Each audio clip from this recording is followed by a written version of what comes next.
Oh, I made the camera face the wrong direction. Sometimes I do that. Sorry, everybody. Um, that was not what I intended to do. Sorry about that it took a little while, but it's nice to see so many people in the house. I see Mr. E. Finn got new baby giant canyon isopods. Awesome. Crystals, pets, and plants. Pedopedia. Keep California darkling beetles, and they randomly die. Liquid on mouth. Eat Brussels sprouts, carrot, blackberry, blueberry, strawberry, bearded dragon pellets, mice food seeds, and topsoil plus sand. Well, I'm wondering, there's a lot of possibilities there, but they are pretty sensitive to pesticides. If there are pesticides on either of those fruits, it could be a problem potentially, but I'm not saying that's exactly what it is, but it's something to think about. But hello everyone, Captain Obvious, Heather Jensen, Wally at Spring Gecko. Yes, I thank you for keeping things going. Wally, sorry about the difficulties, but I think everything's working now. Jordan Savala, nice to see you in the house. So I just found an Eleodes obscurus, a few of them the other day. I only collected one. But here we go. Let me show you what we're putting in today in this enclosure. Here are the Eleodes obscurus. I'll put those in first. One of these is the one that I've had for a long time, and the other one is just recently collected. These can breed in captivity, and this does look like possible mating behavior. Sometimes they get confused, but I think we're getting mating behavior right there. Let's see. Gemma's in the house. Sheena's in the house. Horazo's Exotics. Matt M. And Ian, actually, we started a little late anyway, so you're good. Now I'm going to put in, I believe this one is Eleodes hispilabris. I can collect these locally as well. They are a little bit smaller than, well, quite a bit smaller than the Eleodes obscurus and have a pointier terminal abdomen end. And this is a, let's see, this one's a rough death feigning beetle. This one came from Bugs in Cyberspace. This is a really cool one. They don't always feign death, but sometimes they do, just as well as the blue death feigning beetles. And there are 3 blue death feigning beetles. Speaking of that species, there are 3 here.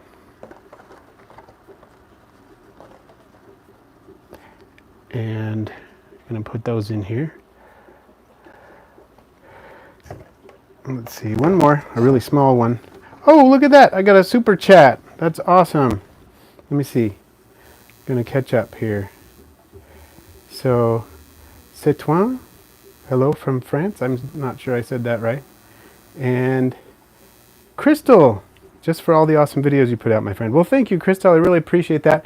I really appreciate all your support. I know you leave comments and you participate in the live streams, and I really appreciate all your connection to the channel, and the super chat is definitely appreciated as well. Very much so. Okay, so do you recommend all sand or mixed with half with soil? So I'm going to put this last beetle in, and then I'm going to put a velvet ant in, and we'll talk about that. Well, I'll talk about this. I don't know. I'm going to see if you can hear the velvet ant. It's kind of upset right now. Do you hear that? It's stridulating. I can hear it. I don't know if you can hear it. Anyway, all sand. This is what I'm doing. This half is all sand. The left half, and you can see the right half of the substrate looks different because I want the blue death feigning beetles to lay eggs, and I want the larvae to do well. I'm keeping this side slightly moister, not super wet because high humidity is bad for the beetles. But I'm keeping it a little bit moist over there, and there's cocoa fiber, and there are ground up, the kind of leaves that I use with my isopods, a mixture of hardwood fawn leaves, as well as some cocoa fiber mixed in here because I want the larvae to do well. So that's what I've got in there. So hopefully that helps. I don't necessarily put soil per se in. Some people say that very small particles can cause problems in between the joints of the beetles, and I'm not sure if that's true. So let me put this piece of cork bark in. This is So they have a hide kind of over here. Oh, I don't want to squish this little beetle hanging upside down from the branch there. I'm going to scoot it out of the way so I can lodge this in there without hurting it. Okay, you can see I got some beetle jelly in here. And this is my velvet ant, the longest lived velvet ant that I've had so far. This one is probably Desmutilla vestita, the one that you may have heard a second ago. I'm going to let it crawl out here into the larger enclosure. And then I'm going to put the lid on, and then I'm going to bring the camera a little bit closer to the enclosure. I can't have it too close right now because it would bump into the lid. So I'm going to put the lid back on. And there we go. And now coming in a little bit closer so we can get a better look at what's going on. Looks like one of the beetles is already eaten. The velvet ant's running around. Cool. So catching up with the chat. So Grant. So I have 4 blue death feeding beetles. They are breeding, but I have no idea how to raise the larvae in the very beginning when they just hatch. Any advice? Okay. So there are a couple ways to do it. One way that has been suggested by some keepers is to actually sieve the eggs out of the sand. If you have a sieve that'll do that job. I haven't tried that. But you can sieve them out of the sand and hatch them separately. And that you should keep them separate from each other in terms of different cohorts when they hatch at different times. Oh, there's like a baby spider in there. I wonder how that got in there. My daughter was mentioning there were some baby spiders ending up in here. But anyway, the thing that I was saying, different cohorts will eat each other. The bigger cohorts of larvae will eat the others. So separating them by size can be important. And I would say they do require some moisture in their substrate, and they require organic matter. So this side is for the larvae. So what I do is I'm doing kind of a low maintenance version of the setup because a lot of people have had success with this too. I'm going to keep this side, like I said, slightly damper, especially in the far corner there. Keep it a bit damper, and I will just periodically take out the wood and the rocks and so on, kind of sift through it with my hands, pull out larvae and separate them into individual cups. Keep the soil moist, keep the organic matter in there, feed them bits of cat food, feed them bits of carrots, bits of sweet potato.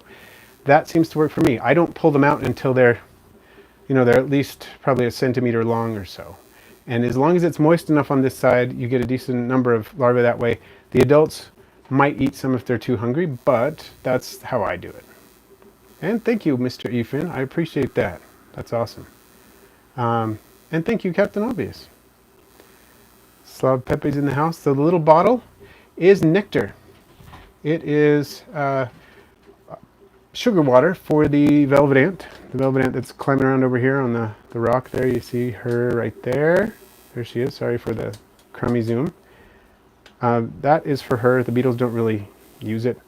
But she does nibble on the beetle jelly quite a bit, and I'm sure she's getting some nutrition from that. But this is kind of to help make sure she doesn't dehydrate, getting plenty of liquid for that. And I'll tell you a little bit more about that. It looks like Wally at Supreme Gecko is asking about it too. So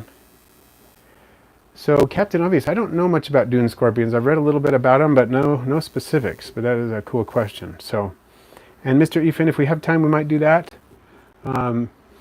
But I need to tell you about this feeding contraption. I actually have a couple of them. One of them is not in use right now, so I'm going to pull this out and show you a little bit more closely. This one, I can unscrew it more easily than the other one. This is 3D printed, which is pretty neat. And the way it's done, these little nectar wells are pretty cool. This thing can tip over and not drip, which is nice. And it's actually intended for feeding large ant species. And of course, velvet ants are not true ants. They are related, but they're actually wingless wasps. And so I figured this is for the largest side of ants. I asked the person who sells these, said, do you think this would work for velvet ants? And they said, yeah, but use the larger size because they have some really tiny ones. And so I tried the larger size, and they totally drink out of it. I have video footage of them doing it in one of my recent velvet ant videos. Well, it's been a while since I made it. But they drink right out of this. And if you put sugar water in it, just normal white sugar, with at least 3 parts water to 1 part sugar, it could be 3 parts water to 6 parts sugar, it varies a little bit. But as long as you put just that in, this works perfectly and doesn't leak. Don't use honey water because the honey has all kinds of things in it. It ferments, gas builds up inside this glass bottle and pushes the liquid out. but it doesn't leak at all with the sugar water, even if it falls over. So that's kind of how it works. And I have links in my Velvet Ants, the Best Pet Invertebrates video. I have links to this particular item, so you can check it out if you're interested in doing that for Velvet Ants. It works a charm, works like a charm, so great thing. Fairly low maintenance. You do have to change the sugar water. It does get stale, so you can't just let it sit in there until it goes away. You have to. I have my daughter, you know, my kids work for me. 3 of the ones, all the 3 who are living at home right now, work for me, and I have her fill up this bottle. I think it's three times a week with new solution, so it doesn't go bad. Oh, Heather Jensen says the Jurassic Park terrarium is 95% done. It has the fogger. Woo! I'm going to check it out on Instagram. What is your Instagram handle again, Heather? I have it, but for other people, so if they want to check it out, that would be cool. And yeah, those Arizona hairy scorpions, or giant hairy scorpions, whatever you want to call them, tend to get along pretty well with the blue death feigning beetles. I've heard a couple of horror stories, but in general it seems to work just fine. And hooray, Veranda guys in the house. Nice to see you here. Some eggs also. And I'm actually going to lower this light down because it's usually a little lower. It's usually like that. That was just for the purpose of the video. So there we go. Let's see.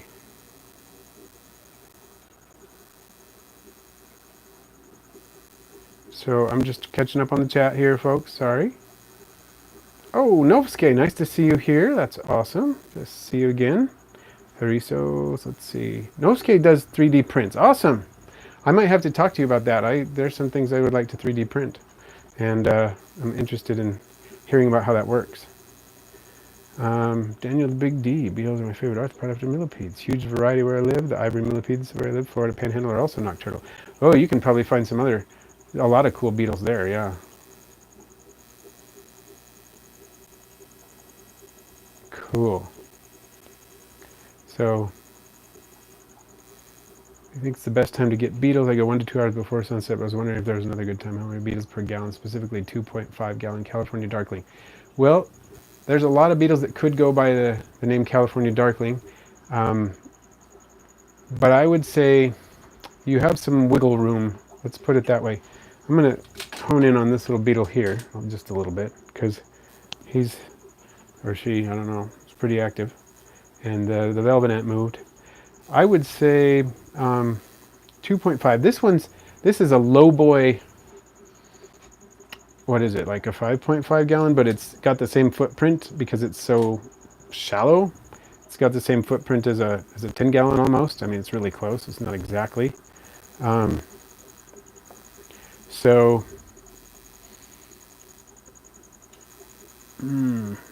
I would say for 2.5 gallons, I'd probably go with up to half a dozen beetles. You could probably go a little higher than that without any harm to them, as long as they have hiding places and things to climb on. If they're, a really flat substrate with not a lot to climb on, they'll probably bug each other to death. Not literally, but they'll probably be a little stressed. But like this, you see there's a lot of surfaces for them to climb on and up and around. And that would be my recommendation, that you could probably go up to half a dozen, and you could go a little higher, but just make sure you have things to climb on. And thank you, Heather Jensen, for other people to be able to check that out. So Pup 314, why can't you use raw sugar, which has more nutrients than refined white sugar? That's the deal. Those nutrients cause the sugar to ferment in an environment like this very quickly. If it is raw sugar, that does have those other nutrients in it. Same with brown sugar, same with honey, whatever. And that will cause gas buildup because the yeasts and so on that are fermenting the sugar produce CO2, and it pushes all the liquid out. So you can't do that. However, as you can see here, I have beetle jelly in a couple of different containers, and both the beetles and the velvet ants feed on the jelly, and it contains a lot of nutrients, and so it works out. The sugar is just kind of there to help provide extra fuel and hydration. So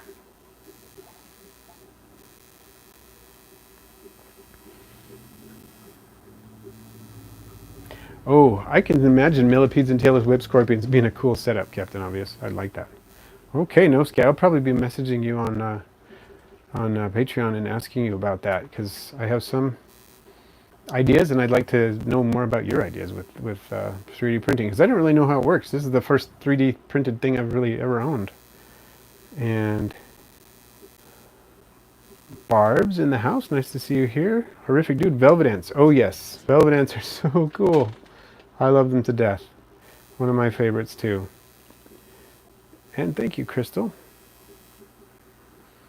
And could I add cacti and succulents? Well, I might be able to get away with a few really short succulents. I do have a spineless cactus that Heather Jensen sent me that's doing all right. I need to, I think I'm going to move it because I don't think it's getting quite as much light as I would like. I might actually put it outside for the summer with my other succulents, with some of my other succulents that I have out there. But it'd probably give it a boost. I'm just concerned because it is so low. I mean, let me just measure this really quickly. Wrong way. We've got to put this upside down here. This is about a little over 8 inches high, and some of that is not usable space. So yeah, it's not a great thing for tall plants. Maybe some really small succulents could manage in there. That would be fun. And Mr. Ethan, if we can, it's kind of hard to do it from this position, actually, where I've got the camera set up. If you'd see the room, you'd know what I mean, where I've got everything right now. But we'll see. Oh no, lettuce wrap. Limp on the surface of the substrate. Not a good sign as you suspect. Sometimes that can be connected to molting, and sometimes it just means it's on its way out. I would say the best thing to do is not bother it at all, don't move it at all, and see how that goes. It may not go well, but at least you know that you didn't hasten its demise or cause its demise by moving it if it was going to molt. Typically they're buried when they molt, and you don't see that, but I have heard a couple of stories, and I've seen it, I think once when I had a millipede that looked pretty limp, but it actually just molted and was fine later. Look at this. This is possible breeding behavior again. It appears that that might be what's going on. Oh, and I have actually kept the lithops livingstone succulents before. They're a little tricky because you get them too wet and they just die. But in a setup like this, they could possibly work because it's really dry on this side, on the light side. So, good suggestion. Maybe I can get that to work. And Crystal, glad to hear your clown isopods are doing well. Fun species. And I've got, mine are doing really well too. I just switched out the substrate on them. Well, 3/4 of the substrate earlier this month, and they seem to be doing really well, and I have more than I thought I did. I probably have, this is a guess, about 500 in my 6-quart container, so it's probably about time to move them up if I can. Oh, horror story with cactus and tarantula. See, that's why I don't want to put any spined cactus in with my beetles. Heather. Yeah, if you have something that'll stay really small and short, that would be fun to put in here. Oh, Grant. Okay. You housed the scorpion and a velvet ant together, and the scorpion eventually ate the velvet ant, I guess? Wow. There are very few things that can actually eat velvet ants, but I guess that could be one of them. Okay, and we're getting the like spike coming up. Thank you, Wally. And thank you, Elaine. Happy to hear it. So, horrific dude, I currently only have one velvet ant. My other ones passed away, let's see. One passed away, I want to say a month or two ago. The other one a little bit before that. I'm not sure of the exact dates, but it was sad to see them go. I'd had them for a while. They don't live a long time, so, and when you get them, you know they're adults, and you know they've been around a while. You don't know exactly how long, so, yeah, that's basically how it goes. So just this one. I'm hoping to get some more this year. If I can manage to travel. See, this one is a pretty cool one. I love how she is always moving her abdomen about. My cousin, who's an expert in velvet ants and other species in the order, wasps and bees of various sorts, he's an entomologist with that specialization. And he has said this species is really long-lived for him, interestingly enough. So, pretty cool. But we're going to hopefully travel down south this late spring, early summer, depending on COVID-19, how things shake out. Go down there, hoping to meet up with Peter from Bugs in Cyberspace and see some velvet ants in the wild and maybe collect a couple. So did I do anything to sanitize the wood? Excellent question. Okay, any of this wood that I didn't purchase from a pet source, like the cholla wood, I did not collect myself. But the rest of the wood in here, well, the cork bark I didn't collect myself either. But the other piece is weathered sagebrush, this large piece that's kind of curving up from the left and then branching out. That's a piece of aged sagebrush that I collected myself, because sagebrush goes all over here where I live. And that's that's the only piece of wood that I collected that's in here, and I did sanitize it, cooked it in the oven for half an hour, 200 degrees, and yeah, that's what I did. There's a lot of cool pieces of weathered sagebrush that you can find around here, and it works really well. And a bird's nest snake plant could work, and I have a small agave I was thinking of giving the boot. Oh yeah, that's true. The snake plant, bird's nest snake plant, I can see that. I've got one of those in with my snakes. And one of the smaller, like the Hanai cultivars, could totally work in here. That's true. Good point. And let's see. So Petopedia. Do you think beetles are crepuscular, nocturnal, diurnal? Depends on the species. There are species that fit all of those descriptions. Most of the desert darkling beetles are loosely crepuscular, meaning sometimes they'll show up in broad daylight, sometimes they'll be around in the middle of the night, but generally they're more active in the dawn and dusk hours. And with my beetles, I noticed that a lot. And but it does also vary on species. Like the blue death feigning beetles are most active in the evening and the morning. The Eleodes obscurus, these black ones, they're very active in the afternoon and the evening, but in the morning and the evening, but they can also be more active during the day than the blue death feigning beetles. And the my rough death feigning beetle is probably most active later in the evening. I don't see him in the morning as much, so it depends on the species entirely. Let's see. And Daniel the Big D, lifespan of both male and female millipedes totally depends on the species. Some of them are pretty short, like bumblebee millipedes, flame lane millipedes. You might get approximately 2 years out of them. Might be a little longer, a little shorter. And then some of them can live to be 15 years old, so it's just species dependent. Ivory millipedes can live several years, maybe 5 or more. So there you go. Is UVB necessary for these? No, none of these seem to require UVB, and that kind of makes sense, because when you think of UVB, although a lot of invertebrates can sense ultraviolet light and may use it and do use it for various purposes. For example, honeybees use it to help them hone in on particular flowers and so on. There are no requirements for, to avoid metabolic bone disease, because invertebrates don't have the kind of skeletons that require calcium in the same way that we do. There are plenty of invertebrates that have calcium in their skeletons, like crustaceans and so on, but they don't do the same kind of thing we do. They don't need the vitamin D3 in the same way we do.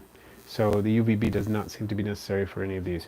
Mr. E. Finn, can you do a Scolopendra polymorph for the best pet invertebrate video? I'm planning on it. Yeah, that's a good suggestion, and I will be doing it. Peacheek, I can't remember. Is it Peacheek?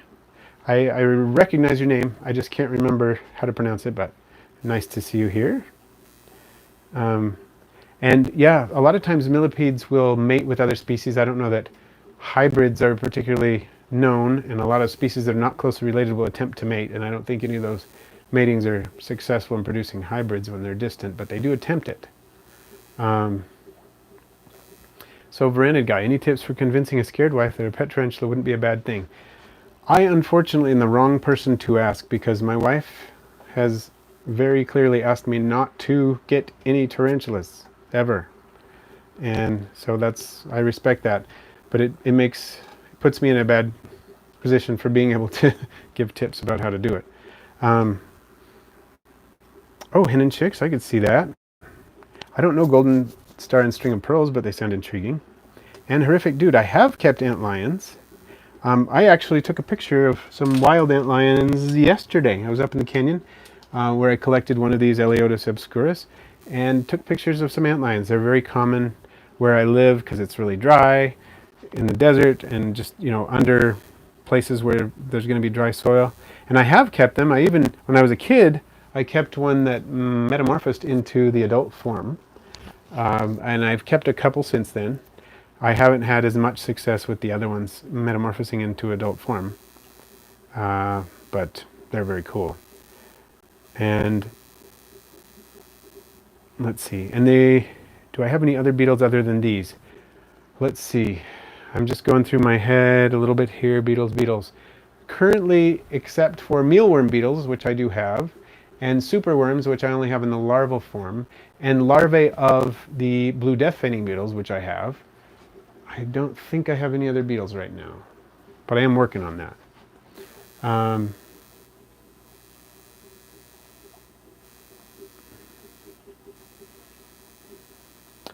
And Pup 314.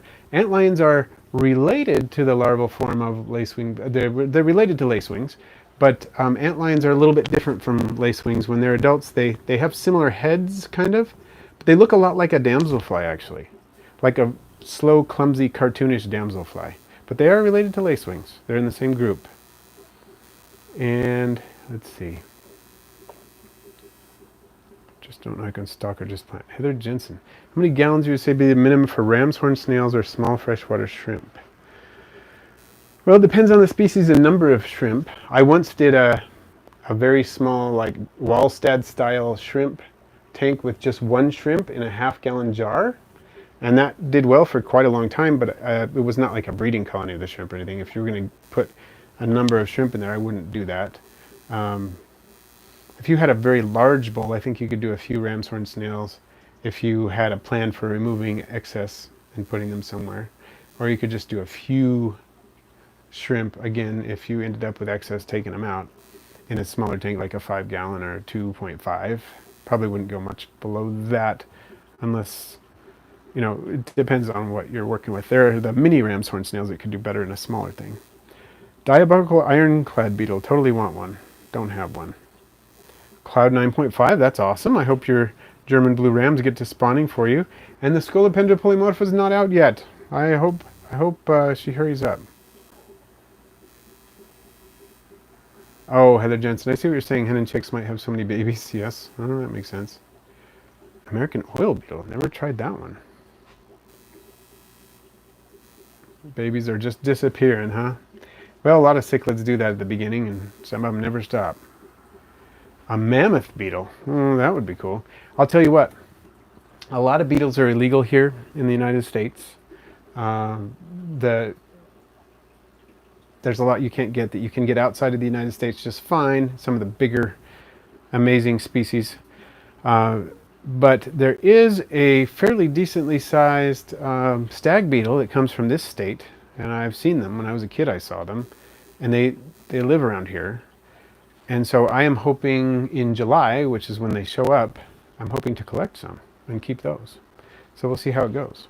They're called cottonwood stag beetles.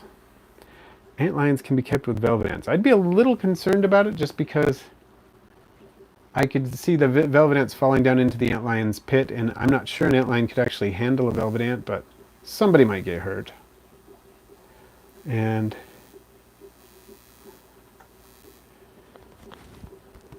let's see an ivory millipede.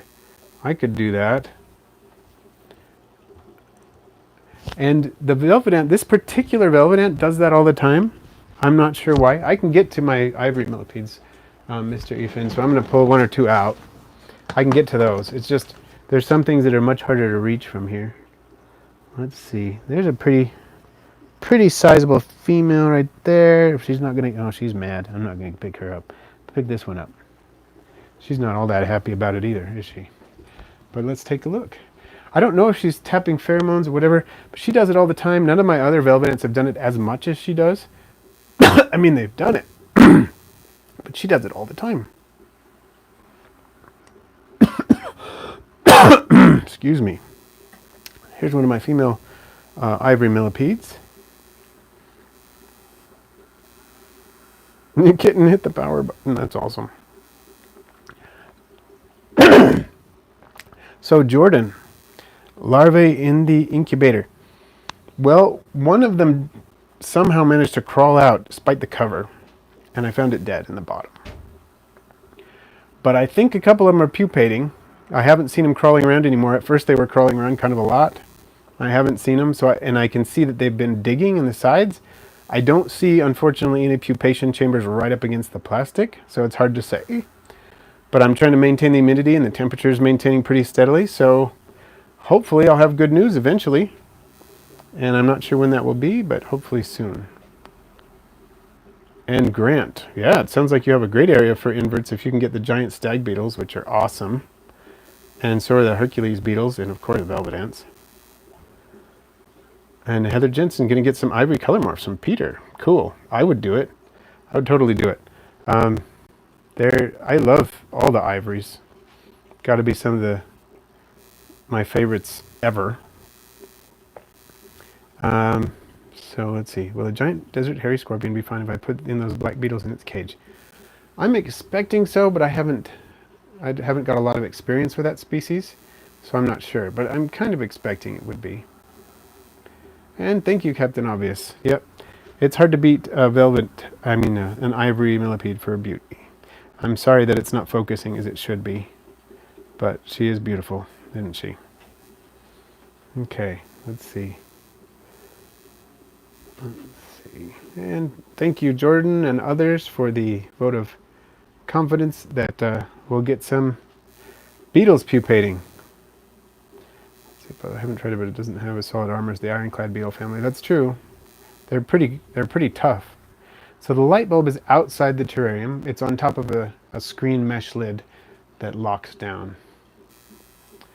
And feast on a pigeon. Well, you don't necessarily have the same herps we do, but you do have some herps there. So there will be some things you can see. And you have a planted take substrate of choice. Do I? I just usually use fluorite. If we're talking about aquariums, I just use fluorite. Usually the fluorite black is what I like because of the color. But I've used other things, but that's probably it.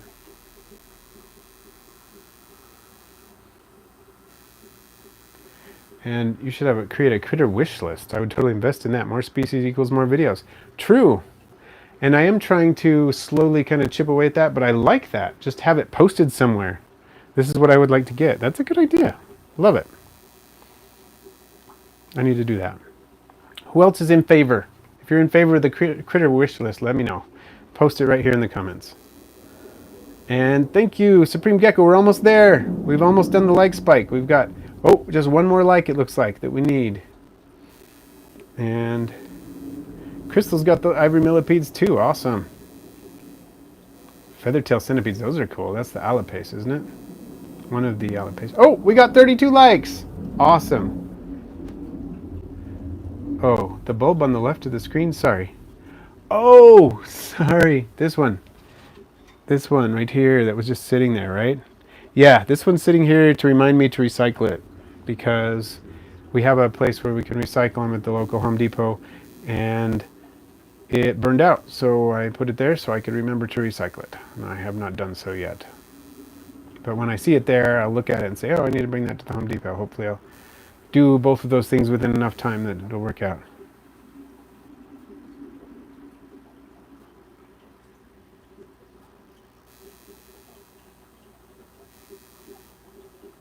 Cool. So we've got, Cheyenne Jadali is here. Nice. Glad you made it live. And we've got several people in favor of the wish list. So that's awesome. Feather millipedes are really cool. I need to get some again. 37 likes. Sweet deal. That's awesome. Thank you, Wally, for getting that rolling. Always appreciated. I always appreciate the work you do as a moderator and everything and all the information you provide on your channel. And congrats on your new space. That's awesome. And I'm excited to see you're going to be getting some fish too. That rocks. As most of you know, I have quite a few quite a few fish over the years I've had, and I still have some. And I am in the west. I'm in the second driest state in the US, which is Utah. So pretty dry here, pretty deserty. And Barb likes the wish list idea too. Cool. Very cool. Oh! Are there any species of isopods more expensive than rubber duckies? Yes, there are some of the other Cubaris that are, and some other species that are pretty uncommon in the hobby that are, some of them are of questionable legality too. Anyway, so Mr. Efin, do I have flame leg millipede videos? I think I have flame leg millipedes in one or two of my videos, but when I had flame leg millipedes, I was really new with inverts and wasn't doing a lot of videos on them. So I have them, they appear in one or two of my videos. I don't have any specifically dedicated to them on this channel. I have a really old channel that I never did a whole lot with called 10 Gallon Zoo that has a few more flame leg millipedes on it.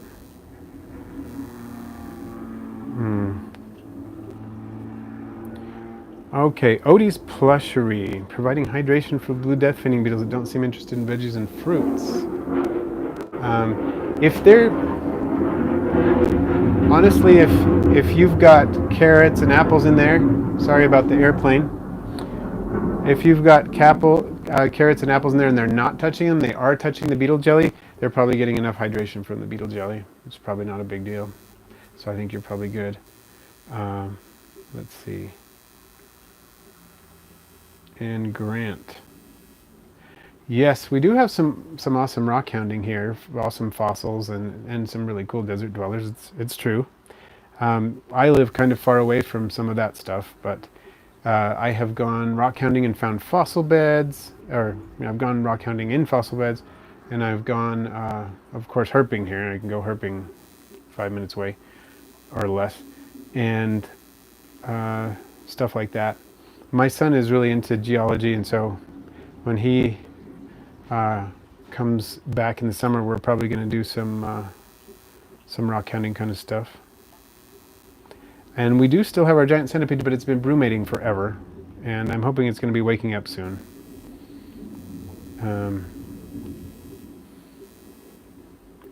So Robert Gear, good question. I think that your African dwarf frogs would eat at least some of the freshwater isopods. My guess is, depending on size of the tank, the type of substrate you have in there, the cover and everything, you could probably reach an equilibrium where you would have the isopods breeding and the frogs would pick some of them off. And especially if you get population of the freshwater isopods going in a tank before you put dart frogs in, and you don't put too many dart frogs in, and you also feed them quite a bit, you could probably get an equilibrium going where the freshwater isopods would breed, the frogs would pick off some of the smaller ones, and it would work out. I actually did that like 30 something years ago, and I also put newts in there and some other things, and I think eventually whatever I put in that tank ended up eating them, but I don't think it was just due to the dart frog. So I think you could make it work. And I would like a carnivorous terrarium someday, totally, with some pitcher plants and things like that. And am I planning to buy an AGB millipede? Probably not. I think I need to get permits in my area for those, and probably won't. But if I can get a permit someday, then I probably will. But no immediate plans for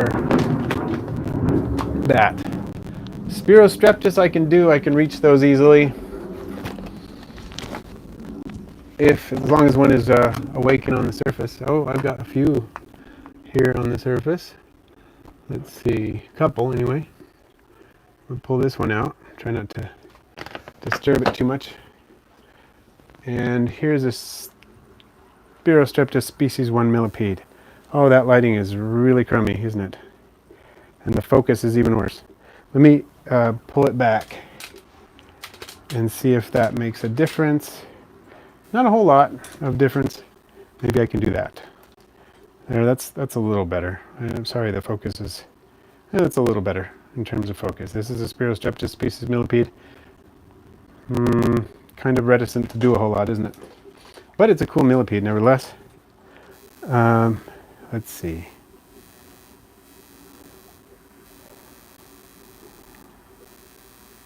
Trying to catch up here.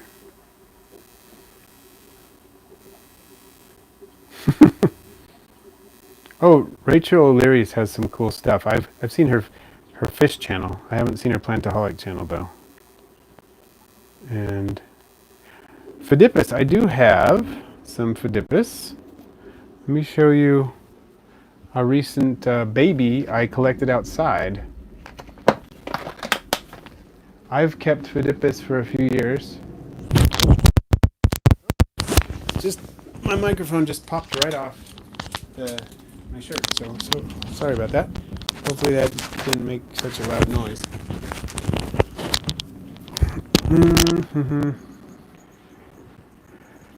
I'll show you some other Phidippus stuff I'm working on later, but here is a baby Phidippus audax I just collected outside yesterday, I think it was. And of course she's in her little hammock there. I think it's a female, not sure. And she ate 3 fruit flies yesterday. So, and if my microphone is getting crackly, maybe I need to get it replaced, because that's not good. I don't want a crackly microphone. So if everybody's hearing the crackles, let me know. I do have a guarantee on this microphone to get it replaced.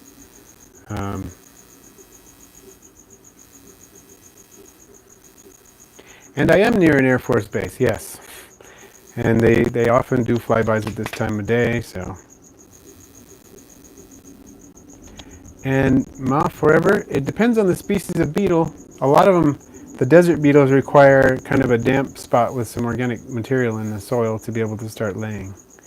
Ooh, tiger beetles are so cool. If you can get that going, that would be neat. I've never kept them in captivity, but I've read about it. I think they need a warm spot with like a basking lamp. But you can technically collect them in the state. I haven't seen one for a long time, but I used to collect them when I was a kid. Let's see. I'm gonna try the mic. Is that any better with the mic? Let's see. Just testing some things with the mic here. Let me know if that's any better with the mic. I'm gonna see what I can do. If I need to replace it, I will. And how's the longest lifespan of Nerite snail? I've had some live quite a long time. It must be over 5 years, because I think I've had them live longer than that. What is your longest living invert? Well, blue death feigning beetles can get up to 17 years, so probably that one. Okay. It's worse. Oh no. Okay. Well, let me know if that helps at all. Let me see. I'm going to try a couple of things.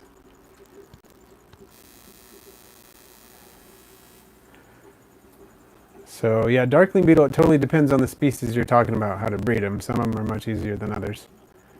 Okay. So I just checked all the wires. I unplugged and replugged in the jack. I plugged in the extender cable again and everything.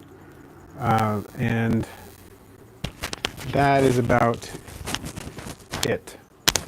That's about all I can do with the cable besides replacing it. So I think I may just look it up and replace it. That's probably going to be the best thing to do. I do want to try one more thing though, actually. I'm going to see if it's the extender cable that has an issue. So just a second.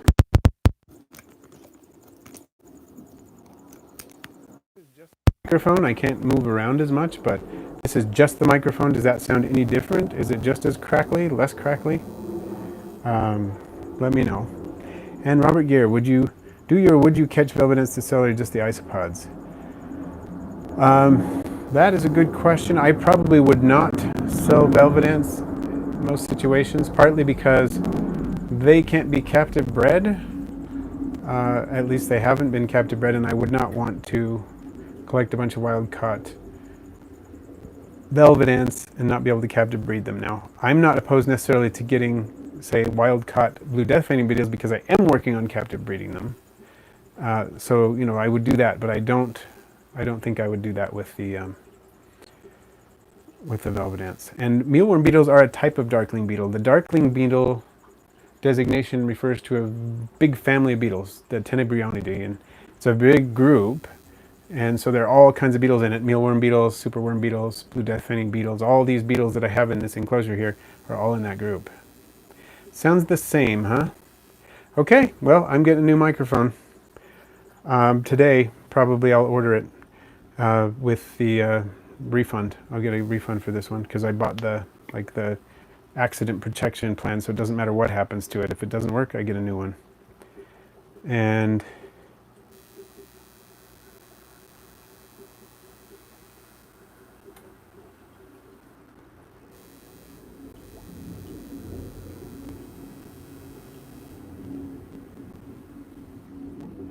Captain Obvious, something happened funny with your message in autocorrect, I think, because I don't quite understand it.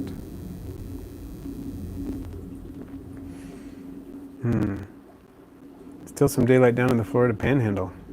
So you could, let's see, about that time. What kind of stuff are you seeing down in Florida? I would love to go there again. I've only been there once. And collected some cool things. Collected some millipedes and whatnot, but it's been a while. What kind of millipede do you have, Mr. Finn?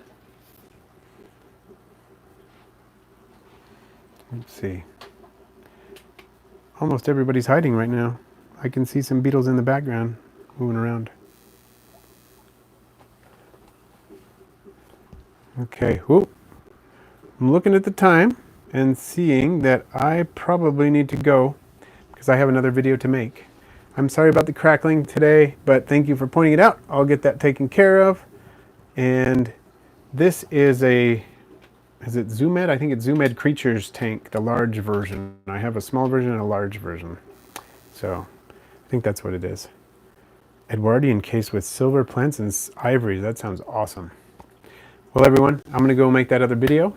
So catch me on Friday. Have a great day. Thanks for joining. Stay safe and stay healthy.